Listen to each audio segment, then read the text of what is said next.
मैशियत में नुकसान पड़ेगा, महंगाई आएगी, महंगाई का तूफान आएगा, चीज़ें महंगी होंगी और क्या होगा। इनका तो कुछ नहीं जाना, इनकी अयाशियाँ चल रही हैं। हमारे पास लोग आते हैं, यकीन करें, रोते हुए घरों के राशन के पैसे नहीं है। ऐसे हालात है इस मुल्क के। चलो 15 दिन पहले चल रहा था, चलो फिर भी पता चलता था कि यार चलो 200 का डालेंगे तो चला जाएगा। जब 200 बंदा जेब में डाल के आता, सुबह पता चलता कि भाई ये तो 300 में गाड़ी पहुंचेगी।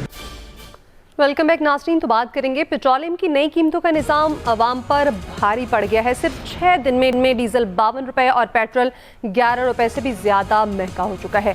पेट्रोलियम मसनूआत पर फी लीटर टैक्स और लेवी भी रिकॉर्ड सतह पर पहुंच चुकी है और महंगाई ने अवाम की कमर तोड़ दी है। इस वक्त टमाटर 500 रुपये फ़ी किलो में मिल रहे हैं और रोटी 25 रुपये में फ़रोख्त हो रही है। अवाम पर हर रोज़ महंगाई का बोझ डाला जा रहा है। वो 2 वक्त की रोटी को भी तरस रहे हैं, जबकि हुकूमत की जानिब से ब्यूरोक्रेट्स के लिए 1.8 अरब रुपए के खसूसी अलाउंस और सियासतदानों को मरात और ब्लू पासपोर्ट बांटे जा रहे हैं। इसी से मुतालिक हमारा सवाल ये है कि हुकूमत आखिर किसके लिए काम कर रही है, गरीब आवाम के लिए या फिर ताकतवर तबके के लिए? आमिर साहब क्या कहेंगे, क्या आवाम से वसूल किया जाने वाला टैक्स सिर्फ अशराफिया की ऐशो इशरत पर ही खर्च होगा? ये बड़ा वैलिड क्वेश्चन है। जाहिर है कि जब हालात ऐसे हैं कि पहले हमें बताते थे कि पेट्रोलियम प्राइसेस जो हैं वो वीकली डिटरमिन होती हैं।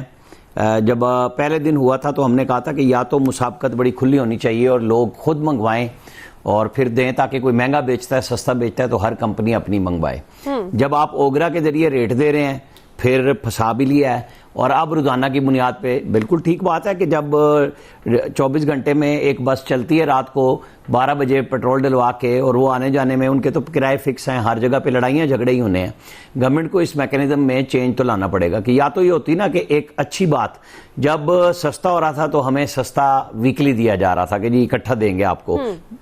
अब जब महंगा हो रहा है तो रोजाना की बुनियाद पे भैया आपने एक रिवॉल्विंग फंड में पहले भी, जब पहली दफ़ा क्राइसिस आया उस वक्त भी कहा था, फिर एक फंड का पता चला कि मौजूद है और उसमें से कुछ पैसे प्राइम मिनिस्टर ने जब 74 रुपये सस्ता किया था, 60 रुपये बनता था, तो उन्होंने 14 रुपये दिए थे। अब हमें बताएं वो बाकी पैसे कहाँ गए, किस खाते में गए? क्या इस तरह के पैसे उन अफसरों के पास जा रहे हैं? आप बेसिक पे वैसे तो मुलाजमीन को देते हैं कि जी हम 2022 पे आपको 7% देंगे, ठीक है, फिर तनकीद होती है, कभी दे देते हैं रनिंग बेसिक पे और कभी कुछ। ये वो जो सब रला मिला माल है कि जी जब काउंट करते हैं 7%, वो जी ग्रेड 1 से 4 में तो सारे मुलाजिम हैं, और जब मरात की बात आती है तो वो 17 से 22 की आती है और वो भी सेक्रेटेरिएट के अंदर। ये नहीं है कि ये सारे मुलाजमीन को दे रहे हैं, ये वो जो 150% मिल रहा है उन अफसरों को मिल रहा है जो इस्लामाबाद में पाक सेक्रेटेरिएट में हैं, सिर्फ उनको मिलता है। अब आप मजीद नई मराद दे रहे हैं, वजाहत करें। जाहिर है लोग तो सवाल पूछेंगे। शहबाज राना ने ये स्टोरी बहुत अच्छी ब्रेक की थी, पूरे पाकिस्तान में इसके ऊपर पूरी दुनिया में चर्चा हो गया कि जी एक तरफ आप कहते हैं हमारे पास पैसे नहीं हैं, और ये वही ब्यूरोक्रेट हैं जो जाके IMF के साथ भी डील करते हैं। वजीर खजाना कोई हो, ब्यूरोक्रेट तो वही है। ये जब आम आदमी को 2 रुपए पैसे कोई 4 आने देने हो तो 6-6 घंटे मीटिंग करते हैं कि अच्छा इतना परसेंटेज बढ़ जाएगी। वो मैंने पहले भी एक दफा किस्सा सुनाया था कि 6 रुपए कभी मिलता था 10 साल पहले ना पर घंटा ड्राइवर को, जब वो ओवर टाइम के लिए जाता था, और कोई 50 साल से चल रहा था। फिर एक दफा 4 घंटे मीटिंग की, उसको 10 रुपए किया तो कहा इतनी परसेंटेज बढ़ जाएगी। सही, यानी हर ड्राइवर को ओवर टाइम मिलता ही नहीं। ये है ब्यूरोक्रेसी के कमाल। अपने लिए लेना है तो 1.8 बिलियन रुपीज ले लेने हैं, और जब छोटे मुलाजमीन की बात आए तो उनके साथ शामिल हो जाना 7% में भी।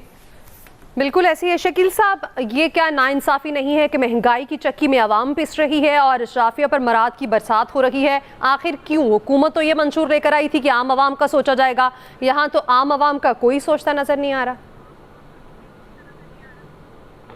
देखें, जो मराद हुकूमत देने जा रही है अशराफिया को, वो आपने अपने सवाल में बता दिया कि किस तरीके से जो है वो नवाजा जा रहा है और किस तरीके से अवाम का खून जो है वो पिया जा रहा है और किस तरीके से अवाम को बेवकूफ़ बनाया जा रहा है।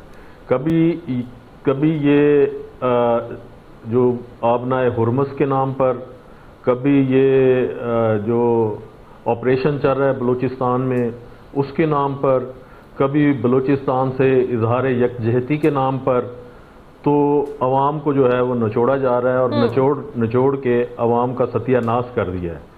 और भाई ये तजर्बे पूरी दुनिया में नाकाम हो गए हैं, इंडिया में भी ये तजर्बा नाकाम हो गया है।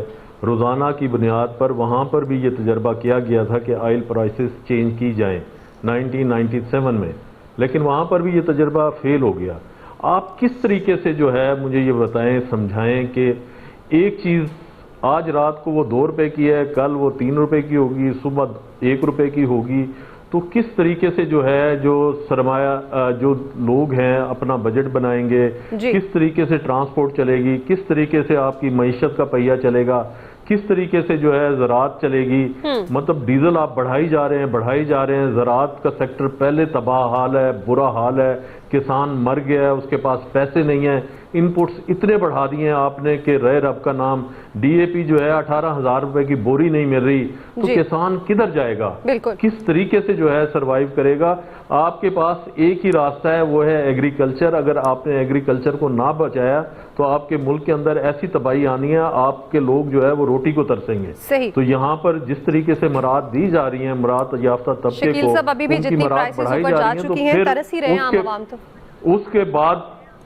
उसके बाद जो है फिर आप इंतजार कर रहे हैं कि ये जो बबल है किसी दिन फटे और फिर इस मुल्क के अंदर जो बाकी मुल्कों में हुआ है, यहाँ पर भी फिर वही आपको देखने को मिलेगा। अवाम सड़कों पर होगी, तंग आमद बजंग आमद। और ये मेरा ख्याल है हुक्मरान जो है वो अवाम के जो है ना सब्र का पैमाना देख रहे हैं। कब तक जो है अवाम जो है हमारा ये दबाव और ये जो बिहेवियर है, जिस तरीके से ऑयल की प्राइसेस ऊपर नीचे की जा रही हैं, किस तरीके से जो है रोजाना की बुनियाद पर आवाम से जो है अरबों रुपए जो है इकट्ठे किए जा रहे हैं, और जो ऑयल कंपनीज हैं उनको फायदा दिया जा रहा है। इंडिया में जितना भी जो है ऑयल का क्राइसिस आया है, मतलब उन्होंने शिफ्ट किया है अपना जो ये जो था अवाम की बजाय उन्होंने ऑयल कंपनियों पे शिफ्ट किया है, जो भी रेट्स बढ़े हैं। लेकिन यहाँ पर उल्टी गंगा बह रही है। ठीक है, अवाम बर्दाश्त करती है, देखते हैं कब तक चलता है ये निज़ाम। बिल्कुल ऐसे ही आयाज साहब, हमने देखा है कि टैक्सेस आम आवाम, आप और मुझ जैसे लोग देते हैं, लेकिन ऐशो इशरत वो तबका करता है जो कि टैक्सेस से मुस्तस्ना है। हमने देखा है शायद देते भी होंगे टैक्स, तो उस तनासुब में नहीं देते जो आम आवाम देती है, लेकिन पिसना सबसे ज्यादा हम जैसे तबके ने हैं। आखिर क्यों और कब तक? देखिए, एक तो गवर्नमेंट ने बड़ा कमाल काम किया। ये जो डेली पेट्रोल और डीजल की कीमतों का इन्होंने कहा ये था रद्दो बदल होगा, लेकिन ये नहीं बताया था कि महंगाई होगा। रद्दो बदल का मतलब ये तो मुझे समझ आई। उसमें ज़्यादा बढ़ा देते थे ना, एक वीक बाद पता चला कि अब 44 रुपये 3 दिन में 4 दिन में बढ़ चुका है डीजल, लेकिन उस बज़ाहिर उस पर उस तरह से तनकीद नहीं हो रही।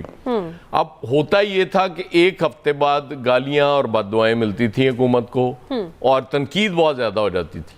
अब तनकीद कम हो गई है। ये बिल्कुल हुकूमत ने बड़ा अच्छा काम किया, मैं तारीफ करूंगा हुकूमत की। अब गालियां और बददुआएं रोजाना की बुनियाद पे हो गई हैं। उसकी वजह यह है कि वो एक गरीब आदमी अगर उसके पास 500 रुपये है और वो कहता है कि यार मैंने इतना पेट्रोल डलवा के फलां जगह जाना, और बच्चे के लिए मैंने जाते हुए एक चीज़ भी लेके जानी थी घर में, कोई कॉपी कुछ भी हो सकता है, तो वो जब पेट्रोल डलवाने जाता है पता चलता है कि जी वो तो 6 रुपये और महंगा हो गया, तो लिहाजा वो तुसी कॉपी तो भूल जाओ, अगर है ना पेट्रोल पाना तो है छपवा लो। ये हुआ। दूसरा, आपने मराद की बात की। ब्यूरोक्रेट्स इतने चाहिए हैं इस सिस्टम के, मैं आपको बताऊं।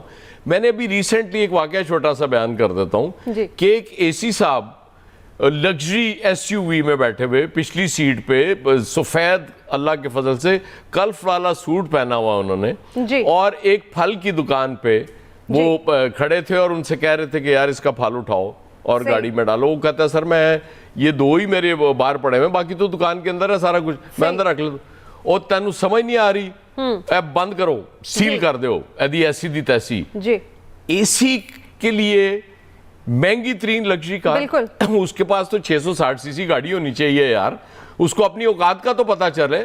लेकिन वो उसको आपने इतना बड़ा अफसर बना दिया है कि मेरी और आपकी औकात ही कोई नहीं उसके सामने। ऐसे ये सब टैक्स देकर भी सिर्फ पिसना हम जैसे आम आवाम नहीं है और लग्जरी अशराफियन एंजॉय करनी, इस पर बात करेंगे ब्रेक के बाद।